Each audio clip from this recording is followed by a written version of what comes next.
again by Benning. Darnell Nurse left it in the corner, gets up center. Perry scores! Corey Perry! Ilya able to shake away from Solani. It's given away to Solani. Around in front. Score! Teemu Solani with the steal. Perry and the fans want one. Score! On the floor! On the board! Paul Kariya!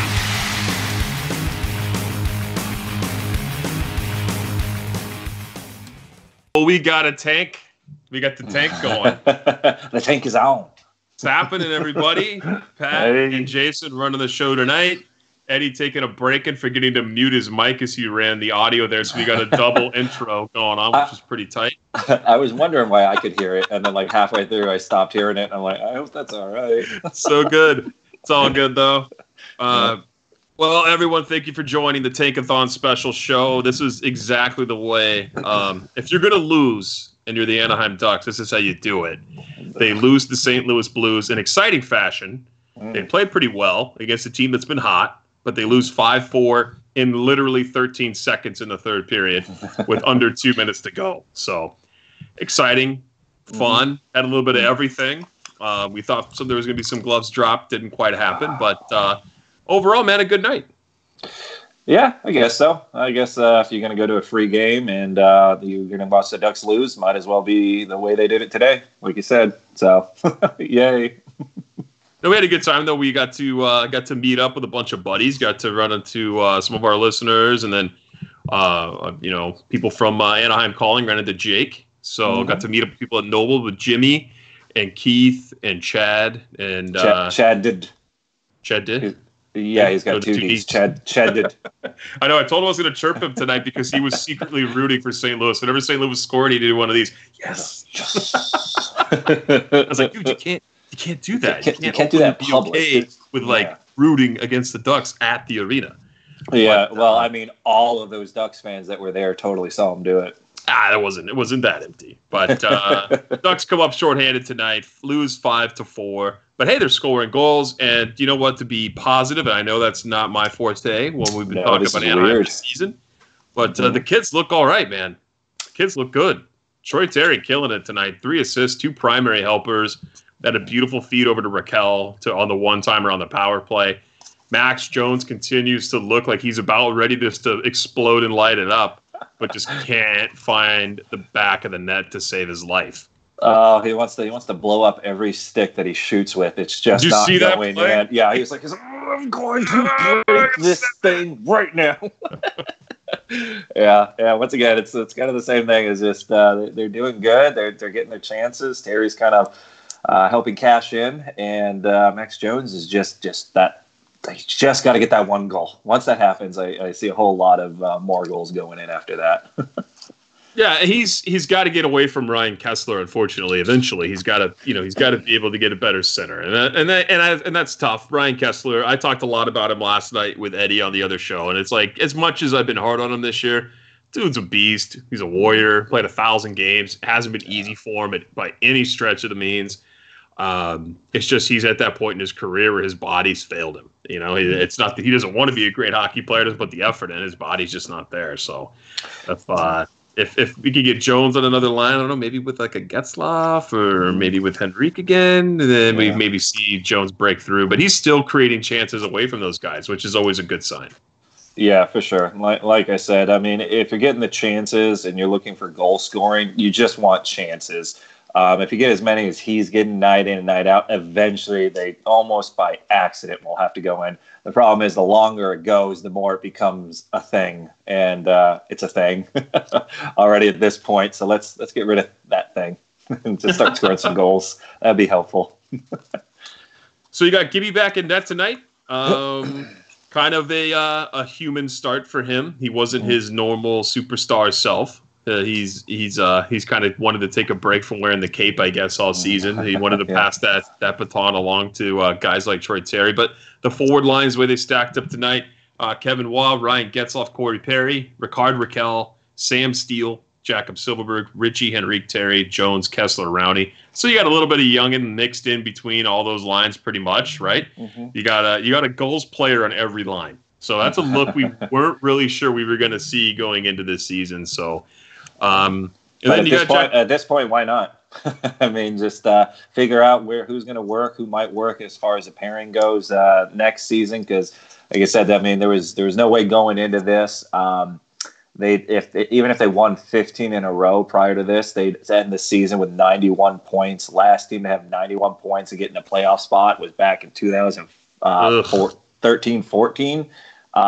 When they first started this kind of format. So it's a long time, and I don't think you're going to do that. Even if you go 15-0, someone's going to be ahead of you still. So now they're 89 points out. I'd have to do some digging when the last time an 89-point team actually made it to the playoffs. So for all intents and purposes, they are completely gone, and you can go away with the wishful thinking on the playoff picture. Yeah, and like I said, man, I'm always part of Team Tank at this point, right? We're probably going to hit sub 80 points. Like, what's the point of trying to squeak in? I mean, I know these guys aren't playing to lose. I can't imagine people that are playing at this level are like, yeah, we're just gonna call it in. Like, who cares? Yeah. But yeah.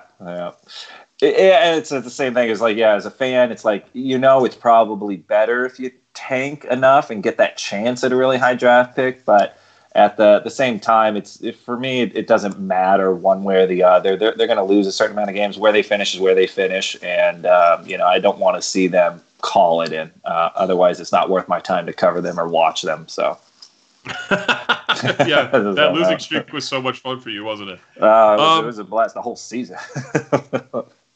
The whole season's been a tough one, but we got the positives going now. We got these kids coming up that are trying to find their way into the NHL, and there's really no better time to do it than now. Like, why not get these guys? Like you just said, get them up. What's it gonna hurt? Get them here. Let's see what they can do. It's kind of like a show me right now, right? I mean, you see guys like Jones that are just absolutely putting in all the hustle. Terry putting in the hustle.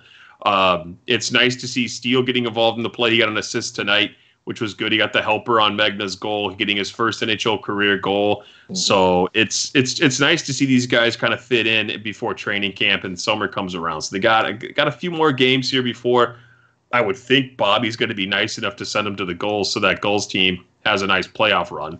But yeah, it makes sense to kind of keep them up now. Like you said, there's not much to play to win, so there's not a whole lot of pressure for them not to necessarily produce. Just play your game, and it's almost going to, as the season kind of goes here, the other teams coming in that are maybe still fighting for playoff positioning or just to get into the playoffs, there's going to be an amped up feeling and almost like a playoff type game. So that's a good way to kind of get them on there without having too much pressure of actually being in the playoffs at the NHL level. And then they're kind of ready for when it's time for the AHL playoffs to kind of transition out there. So, let them play, let them get that time in there and play against the big boys and then go back down there and see what you can do for the playoffs. Kind of makes sense. Right. Well, let's talk about the game. We got to get into that now. Yep. It started off on the right foot. Nick Ritchie getting one from coming around from the side of the net. He was left so alone. And what was Bennington doing on that play, right? He was deep, and he kind of didn't know what to do. Ritchie walks out in front and is able to pick it far side. I mean, you figured he was going to drop and push off the post, never did, and Ritchie's able to put one home there. So Ritchie missed a few games with injury, comes back and pots a goal. Good for him, man. It's nice to see him get on the board. Yeah, I wouldn't blame Bennington too much because Ritchie had a ton of room and time. Usually coming out from there, I wouldn't think that a goalie would be expecting him to be able to go all the way around him and shoot off the far side. Usually that's a quick play right at the feet or trying to slam it 5-hole or something like that, not going around. And there really wasn't anyone near Ritchie even after he shot it. I mean, I don't think he got bumped until after the puck it crossed the line. So there was a little bit too much room for Ritchie, but he took it, and he seemed to have the plan of what he wanted to do and just took it to the front. A boss move, and just kind of bully his way to the front. He's just like, I'm just going to go here, and if no one's going to stop me, I'm just going to make this happen. So it was a nice goal. Good to see Ritchie get on the board with a power move. And that was probably the only highlight for the Ducks, essentially, in that first period. That was a tough first period for them after that goal. They kind of never recovered in that period. The Blues started to take over. The Ducks were hemmed in their zone quite a bit. And they would give up 2 goals in the first period before they would close it out and be down 2-1. And it would come on the stick of Braden Shin. On the power play would be the first one there. I mean, what are you going to do if you're John Gibson, I guess, right? These power plays, like you would like to go out and try to say that it's not Gibby's fault in the power play.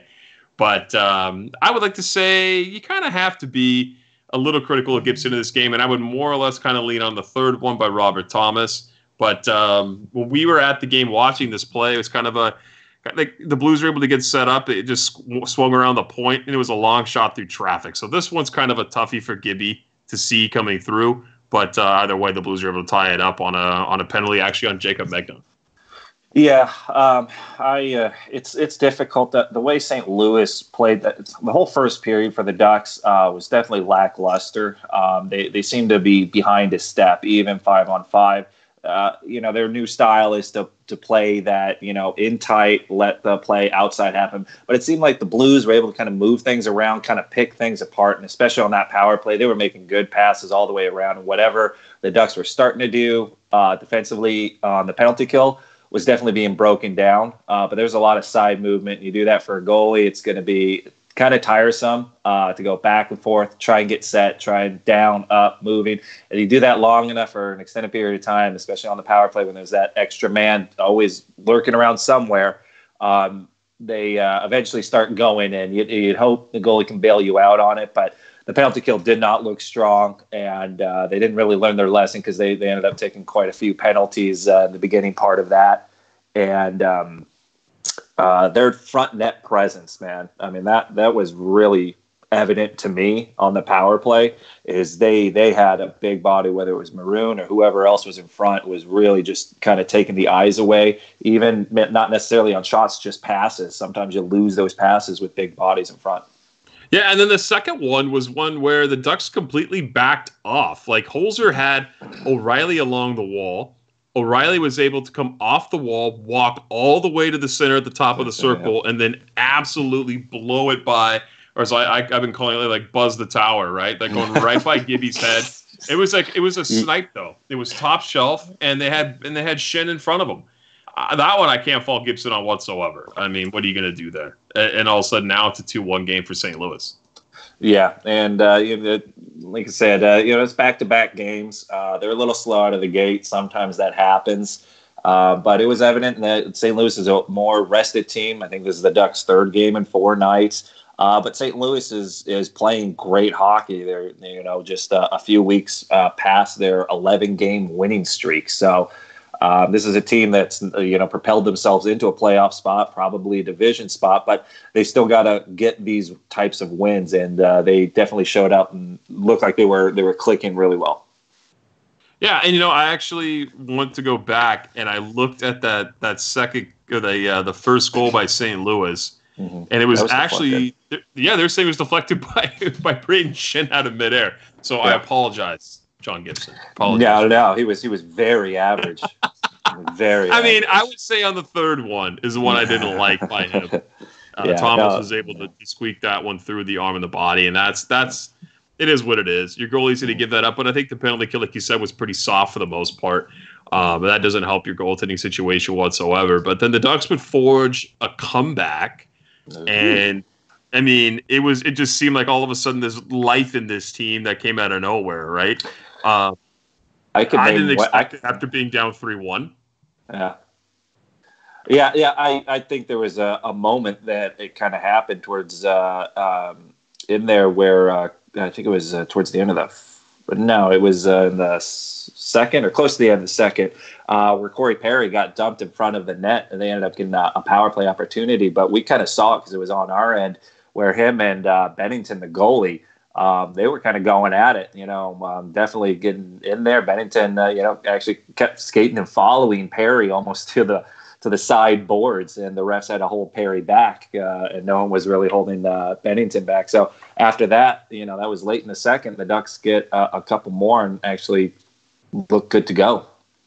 Yeah, let's talk about the goal from Rikard Rakell, man. That was such a pretty play, and he finally is able to crack it, right? Because I think that was his 10th goal of the season. Finally able to get to double digits after he got his goal taken away because it ended up going off Henrique or something like that, right? 2 goals taken away in the last game. One where it looked like he got it, but it was tipped by Henrique. It was Henrique's goal. And then the other one, Henrique misses an empty net, hits the post, ends up getting back to Getzlaf, who gets it to Rakell, who buries it. And then it turns out Henrique is offside. So twice Henrique spoiled Rakell's goal. But this one, can't take it away. It was a beautiful setup for Troy Terry straight to Rakell.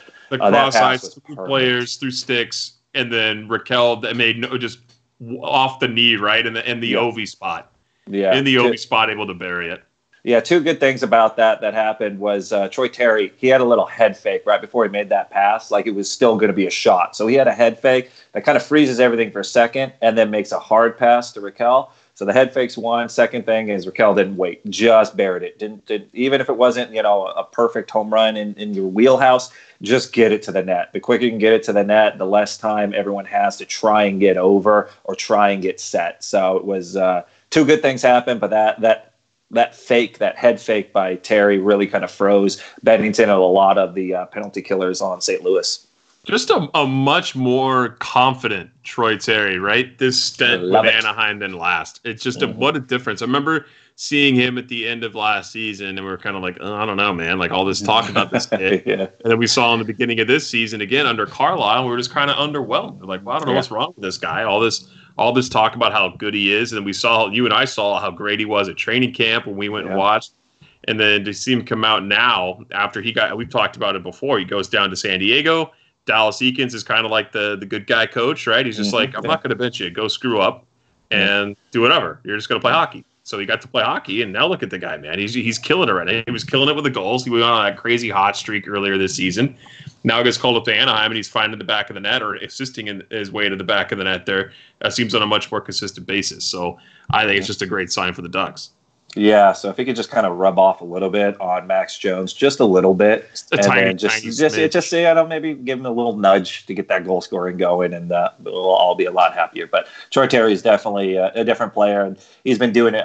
I'm glad he's just doing it consistently, because a lot of times goal scoring can be streaky and your play can be streaky. His play hasn't, in my opinion, really led up in any fashion. Every game he's noticeable. And now the pucks are starting to kind of go in the net, or he's facilitating those goals.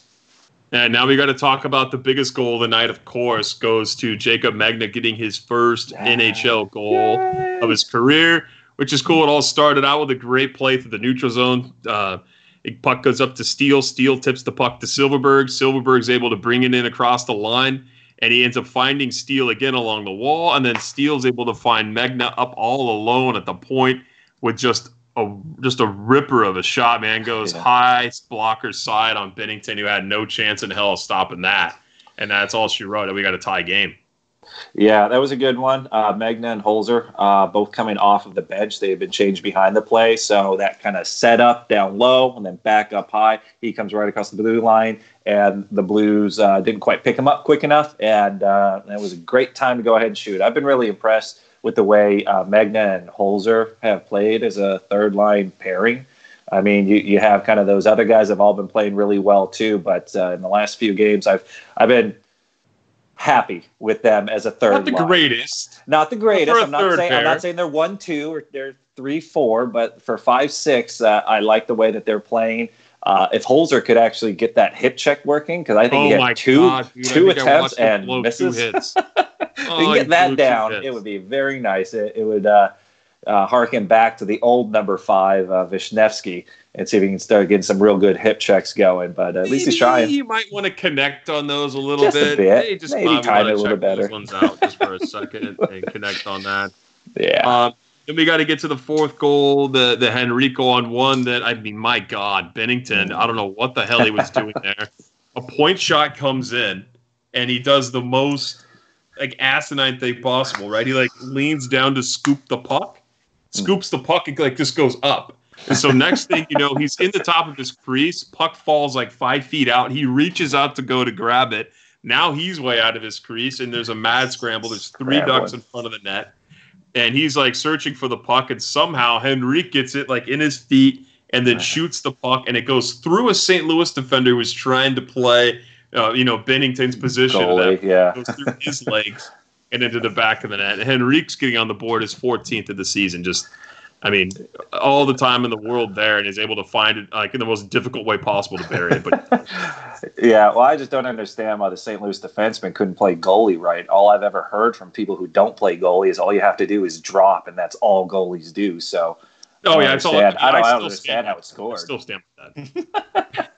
So, yeah, I mean, yeah, that's a weird one. And, by the time that thing goes in the net, Bennington is just nowhere to be seen. He's just so out of it. So we'll take it, especially coming back down 3-1 and looking like we could easily be out of this game. Go figure. We score a couple later in the second, get one kind of early in the third, and we look like, hey, we turned this thing around, and it's a different Ducks team. It looked like Binnington lost his soul after that went in too. I know. Because not only did it go in, but he lost his stick in the like all the practice. So he's like, his stick's behind him, and he's like curled up in the fetal position, head down, looking at the ice. They're like, damn it. Gordon Bombay in chat says, like, I'm waiting for Jason to tell us why that wasn't Binnington's fault. Well, I wouldn't have made that mistake. So I'm still waiting. See, I mean, there's some goaltending experience speaking right now. Yeah, see, I how I would have done it is that initial like curl up thing that he was going to catch. I would have just let it in. Then you don't have to worry about all the embarrassment of scrambling around, losing your stick. That's embarrassing, losing your stick. Yeah, why would I ever want to do that? It makes no sense whatsoever. I just wouldn't put myself in that position. Just let him score. I'd be like Goldberg early on in the Mighty Ducks movies when he doesn't want to get in the way of everything. Just go, shoot. I feel like that's what Gibby started to do after a while. Felt like he was playing with District 5. Just shoot. Go ahead. I don't care anymore. Oh, when the Ducks were really, really tanking hard. Yeah. Before Bobby came in and made everyone happy. Yeah. Bombay also says, do we think Megna is going to, basically grow, or is what we get from him? Grow as a player. Obviously, the guy's a giant. He's like 6'6". So I'm assuming, is he going to be more than a third-line pair, or do you think that's really kind of his ceiling? It's going to be hard, I would think, for him to crack anything other than a 5'6" for the Ducks, just because you have a Manson and a Lindholm. So unless they're thinking about getting rid of Manson, or Manson has a real, reduction in his play, then you got Fowler. And, Gooley looks good as his, if he's not injured. Megna, I don't feel fits into Fowler's spot. So I think in that instance, those guys are going to pretty much be your top four. So 5 or 6 is really the only room he's got for this team. But there's going to be some younger players that are going to kind of come in as well that could probably take his spot. Holzer might be the odd man out. So I think we might still see a lot of Megna, but I don't think he's really going to crack the top 4 at all. And he might have to fight for 5-6. We'll probably have better skaters. But he's a big body. So that's kind of what he's got going for him. So as long as he stays big, I think there's at least a spot potentially for him, but he's not cracking that top 4. Yeah, and he's kind of somebody we're going to talk about here in a minute about making a suspect play on the game-winning goal. But let's get to the 4th goal for the Blues that tied it up. The Blues had, I think, essentially it was 5-on-5. They hadn't even pulled their goalie yet to go to tie the game with under 2 minutes to go. Puck goes through everybody. Ducks doing that hole where they make the little umbrella and they just stand with their sticks out. Right, to try to defend a zone area rather than playing man-on-man. Puck finds its way through, off the wall, hops off the wall, the little bounce right to the stick of Robert Thomas, is able to bank it in right off. Basically, Gibby was almost there too, but he's able to get in right off the goal line and then to make it 4-4. That's a tough one to give up with 1 minute and 4 seconds left. Well, I think they had been shorthanded, and then that power play ended. But then they ended up scoring anyways. They had a pulled goalie, so they still had kind of a man advantage, but not a power play. Mm-hmm. So, once again, taking a penalty that late on a team that's desperate for points and wants to try and get in there, that's not something you want to keep doing. To that point, after the Henrique goal, that happened around the 5-minute mark into the third period, all the way to about 5 minutes left in the third period. St. Louis had maybe about 2, maybe 3 shots up to that point, in response to Henrique's, go-ahead goal. So that the Ducks had been doing enough to keep them at bay, but you always kind of felt that eventually there'd be a push. You take a penalty, that's not going to help your cause, and especially as well as that power play was doing tonight, they were feeling it, and there's a lot of confidence there. So kind of get a lucky bounce, unfortunately, but they kind of shooting themselves in the foot a little bit playing with fire like that.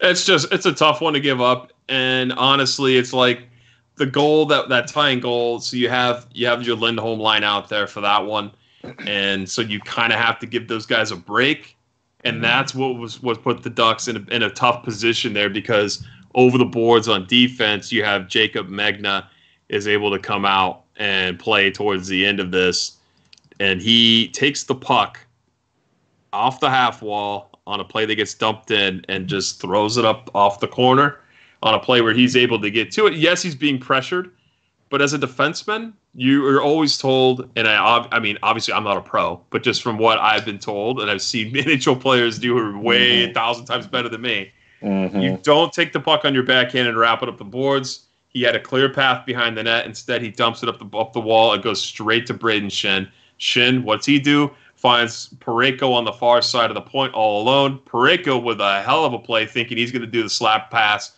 and go right back to Shin. Poor Henrique has the go-ahead goal. The Blues tie it up, and then he's in front of the net. And it goes off his stick and into the back of the net or off his skate rather, into the back of the net behind Gibby. And that's all she wrote with 51 seconds left. The Blues take a 5-4 lead. Yeah, you know what I was thinking when that goal went in?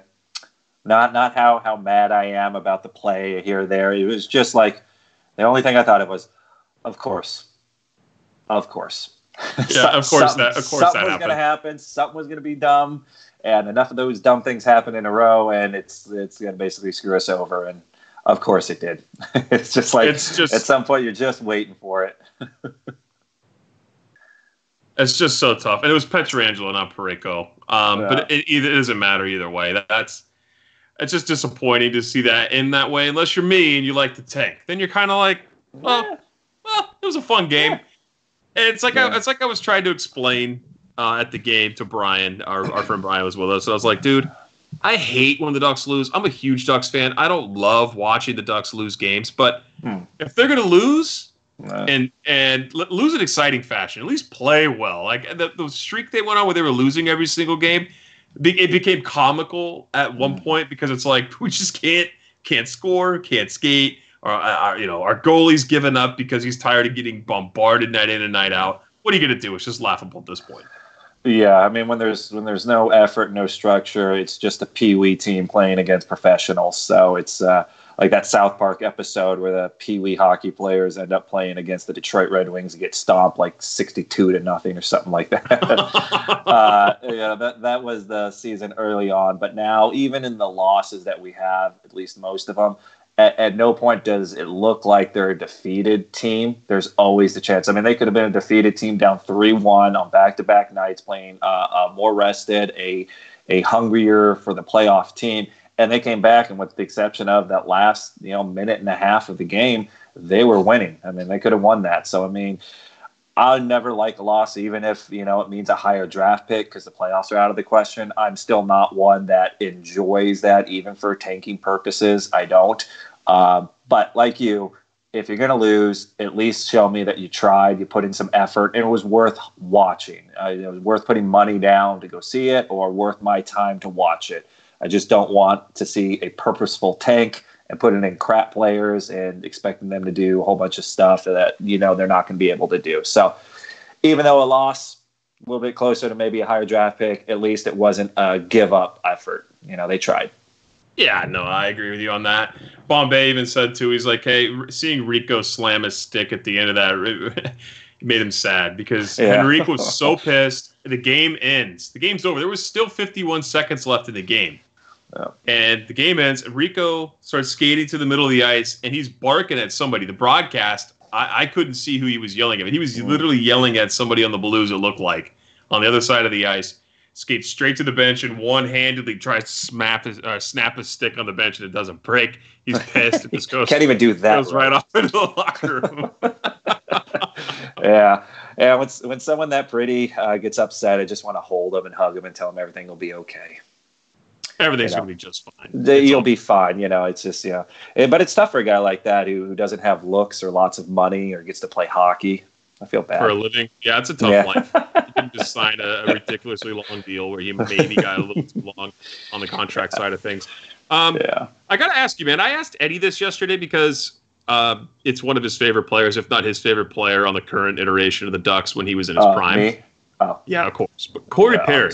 How have you felt that he's looked since he's come back? I thought he had a really good game tonight and just couldn't find the back of the net. Binnington absolutely robbed him with a ridiculous glove save. Yeah. And I had Perry like talking to himself, looking up. He took his mouthpiece out, skating ultra slow, looking out into the glass, and then looking up at the Jumbotron, waiting for a replay. They never showed the replay of the save. He's just like, Perry, like, are you gonna show it?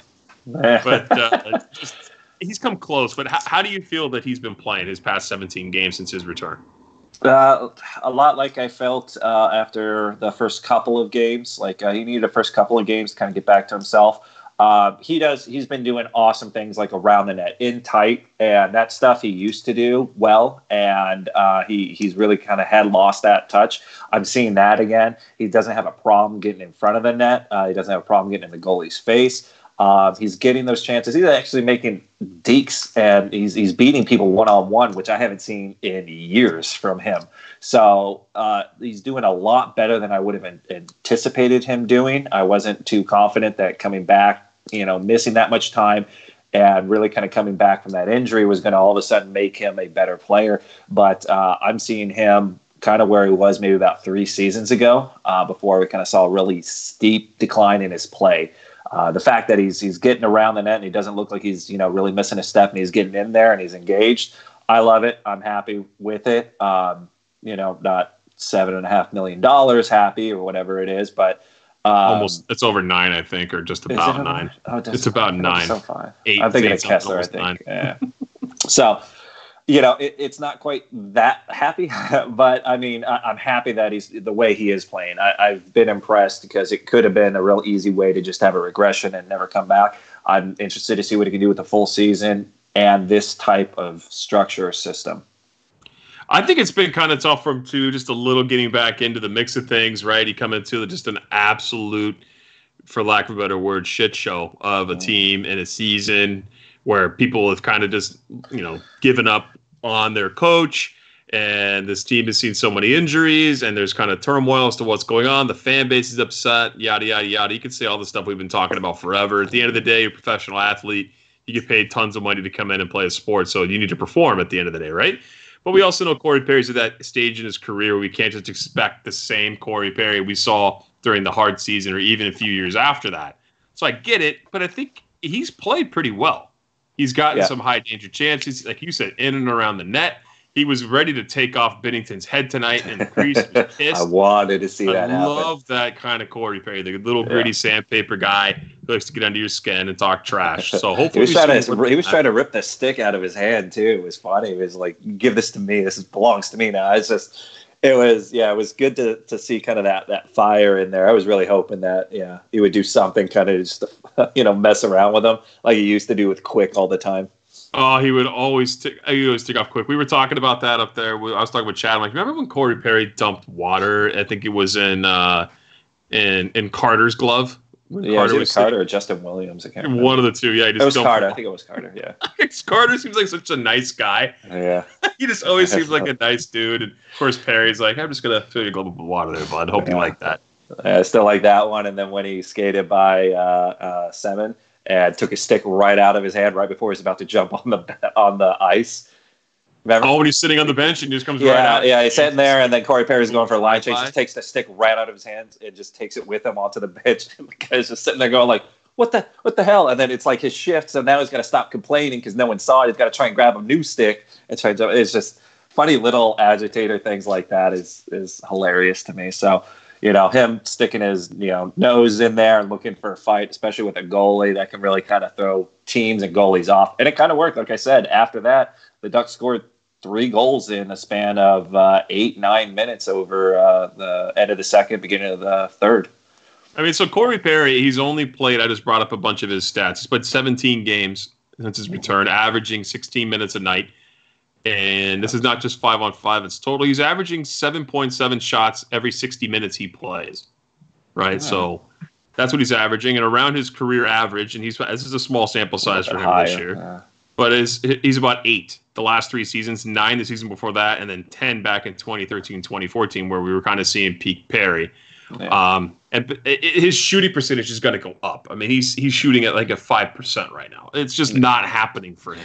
And it's not happening for a lot of people on the team either. So, and like you said, he got so frustrated. It's just like he's getting grade A chances. He's doing the right things, and either it's a post, it hits something else, or the goalie makes a good save. I mean, a lot of the times the goalies are making really good saves on these guys on their shots. Every now and again you have just a misfire, and when it's a glorious opportunity to try and score a goal, but it's kind of team wide, so it's kind of just bad puck luck for a long season.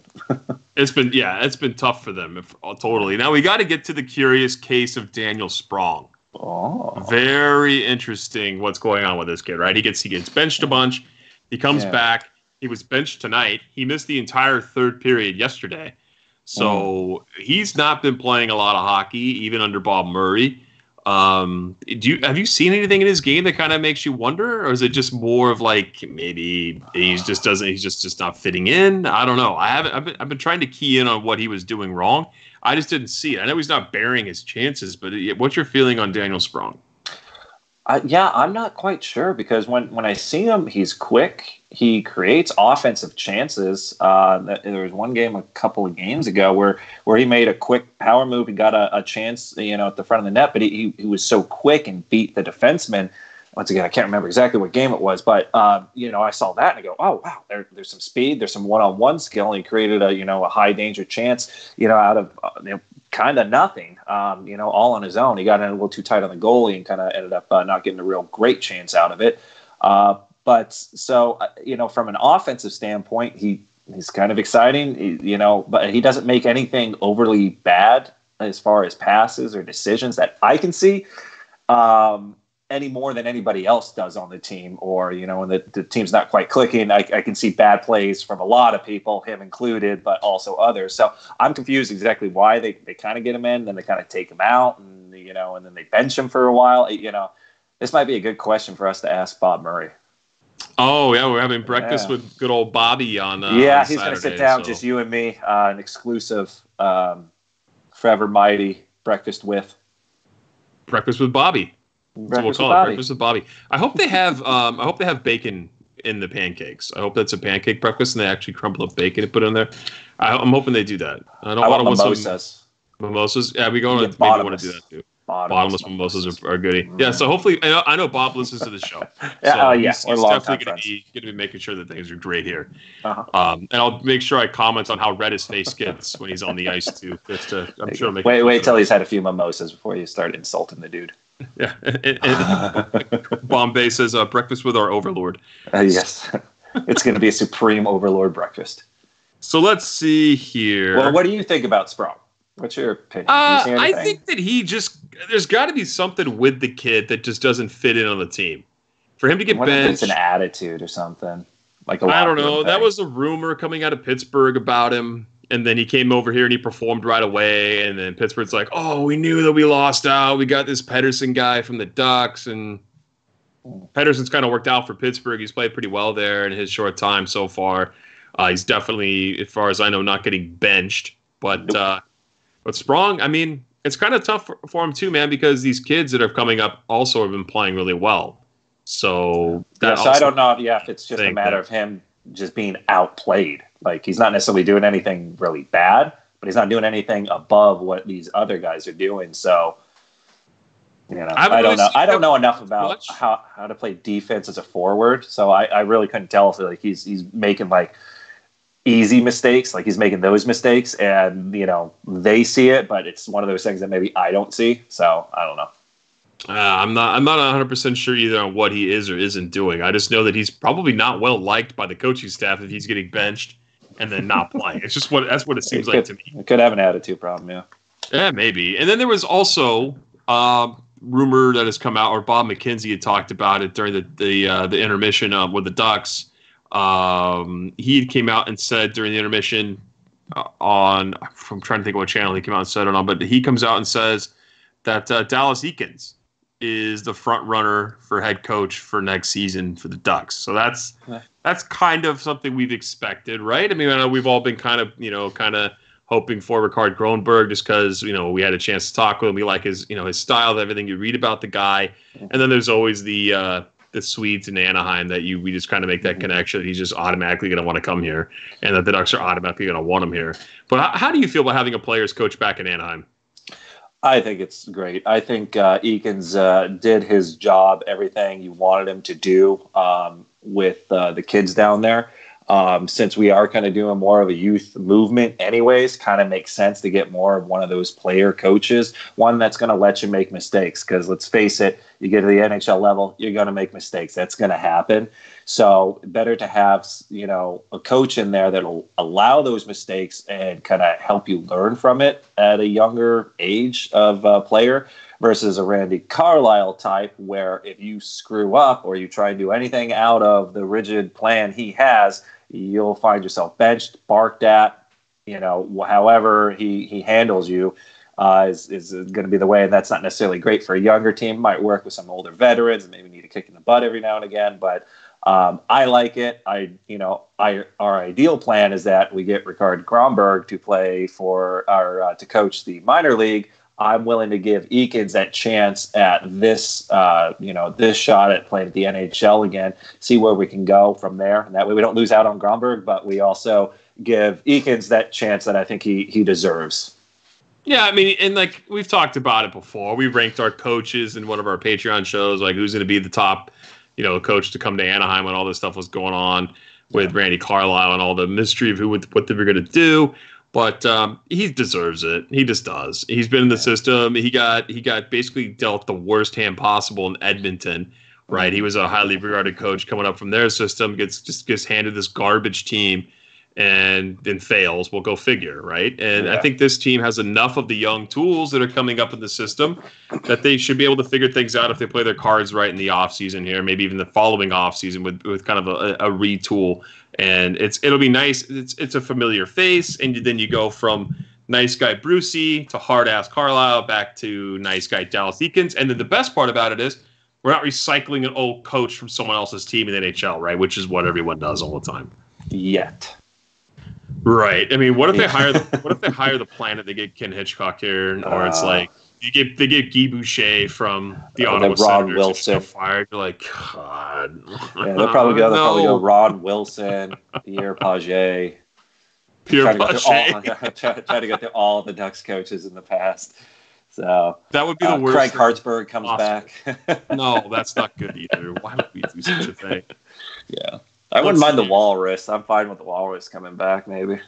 Paul McLean? At least to do something on the power play, because it's been crap ever since he left. Yeah, it hasn't been great once, as much as it was tough. As we would like to say, it just hasn't been good. Yeah. Let me get to, I think we had only one or two questions. Come on, people. I know. It's not lively tonight. No one's going to be after that loss, so. That was a tough one, man. It's a toughie. Let's see what we got. Let's see. Oh, man. You would agree with this. It was more, Darren chimed in on our Instagram. He said, tanking or not, that was a tough watch there at the end. To blow it the last 12 seconds, that I could see that. I could see if you spend that money, go to the game, the Ducks give you all those high hopes up here. We've been there, and it's kind of like, yes, and then it doesn't happen. Yeah, and like I said, my first thought was like, of course it's going to happen that way. Oh, let's see. Chris Smith just chimed in on our text. He said that Sprong is actually hurt, so maybe I misread. Right there, you go. Starting all this drama that doesn't need to happen. You're the queen of that. Yeah, I guess I am, man. I guess I totally screwed that part up. All right. Oh, yeah. Well, let's get to the post game part of it, where we talk about what's coming up. What's coming up? What's coming up? We have the watch party coming up on March 23rd. Ducks versus Kings, which would be fun at Craftsman Woodfire Pizza and Brewery over off of La Palma and Imperial Highway here in Anaheim, which should be a good time. Yes. It's Eddie's flying in from Candadia, so that's always a good time too. That's far away land. Going to have some prizes to give away for sure, and it's our last one of the year, so please come by, say hi, and enjoy the fun. They have great food. Their burgers are really good, and they have craft beer for all of you beer snobs like me. And then they also have Coors Light for all of you people who love to drink, I don't know, in quantity over quality, like Jason, just to put it in a polite way. And so people like Jimmy can go and have a good time, and then people like you can go there and still have fun too. As long as we sit separate sections, because I'm not drinking with beer snobs. Oh yeah, Jimmy gets high. Sure. I'm just kidding. I rubbed elbows with him today, so he's accepting you more and more. Yeah, a little bit. Give a shout out to Gordon Bombay, who joined our Patreon too as well. He joined in last night. I know we gave a shout out to Shane Austin and to Jacob Muller the other night too for also joining our crew there for Patreon. Putting out some bonus shows here this weekend. Definitely going to do one. At least, probably looking like a top 10, but we'll get to that this weekend. And the next Ducks game coming up will be Friday against Montreal. Yep. I think you and Ed got that show. And then there's a Ducks-Kings game on this Sunday. It feels like these guys have barely played each other this year. So yeah, it's pretty true. I think they played earlier on in the season, and then they've each found new and interesting ways to fail at hockey. So yes, they love failing this season. So watch them fail together. Hopefully that's a goodie. So Montreal Friday, Ducks Kings on Sunday. We're definitely doing a show for both, but we'll keep you guys updated on who's on those shows, and then we'll talk to you guys soon. Hopefully, Cool Hockey. Oh, going to give a shout out to coolhockey.com. Yes, they sponsor the Forever Mighty 3-star leaderboard that Eddy so tediously puts together after everyone answers their questions, goes through Twitter, stacks up the standings there, and at the end of it, you get a free jersey if you win the month. Some say that's the only thing Ed's good at. Oh, adding? Yeah. Adding points, like small numbers. I mean, if we start going double digits, it gets he really only counts on confusing his fingers still. Yeah. Some people say that. I don't. I think he's good at a lot of other things. Of course. You're just the most positive person ever. But coolhockey.com, they're the ones who supplied the jersey to us for the winner of that every single month. And in the meantime, if you need to grab a jersey, head over to coolhockey.com and use the promo code FM20, FM20 to get 20% off your jersey purchase. And get yourself some nice threads, man. You can get anything, too. You can get them all customized. They're legit. They're not like the jerseys you get from China. They're not going to be falling apart on you or miscolored. I know I've gotten a Ducks jersey that was like had blue in it rather than eggplant, so that was very interesting when I got that jersey. I still have it. I should wear it to a game one day. It's great. But thank you to coolhockey.com for the sponsorship there, and we'll talk to you guys soon. Have a great night. Bye, guys. Thanks for ruining my show, by the way. That's it. I'm sorry you guys had to sit through that, but this is an obligation, contract obligation, they told me. So my kneecaps are sweating and I really got to go to the bathroom. So I'm going to have to let you guys go. Thank you. Bye.